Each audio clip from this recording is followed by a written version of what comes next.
Ripota y'embeera y'obudde okuva mu kitongole ky'eggwanga ekivunaanyizibwa ku by'embeera z'obudde omumwanjuzi Kituusa Mohammed.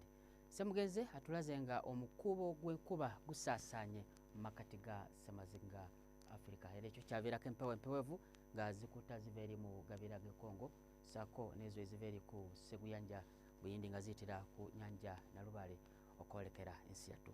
Bwetugezaako ne tulaba ate ku mbeera y'obudde mu biseera by'okumakya tusuubirawo enkuba okutonnya okusinga ddala ebitundu nga Masaka, Kampala ssaako naawo Entebbe so nga ate ebimu omusana gujja kwaka.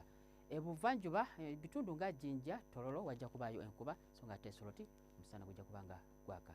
Eri ebugwanjuba n'ebitundu nga Kasese, Masindi wajja kubaayo olwandagirize, ebitundu ebisigadde omusana gujja kwaka.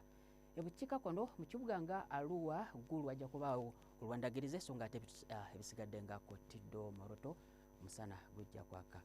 Enkuba eno ejja kweyongera okutonnya mu bitundu ebisinga obungi ebusange wa Masekati buguma okuba ku diguli za 27 Masaka okutuuka ku 32 Nakasongola so nga ate Kampala 28.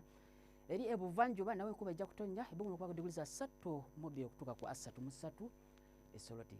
So nga ate eri ebugwanjuba ebitundu ebisinga obungi enkuba ejja kutonnya ebugumu kuba ku diguli za 26 Kabale okutuuka ku 32 awo Kasese awamu ne Masindi. Eri abukiikakkono nawe era enkuba ejja kutonnya ebugumu lijja kuba ku diguli za 32 mu Arua awo so nga ate ebitundu ebisinga eri mu Karamoja ebugumu lijja kuba ku diguli za 33. Bwe tugezaako ne tulaba ate mu kibuga Dubai omusana gujja kwememula okutuuka ku diguli za 42 e Nairobi 22 so nga ate eri e Cairo kuba ku diguli za 39. Tuyanza kubeerako naawe beera bulungi.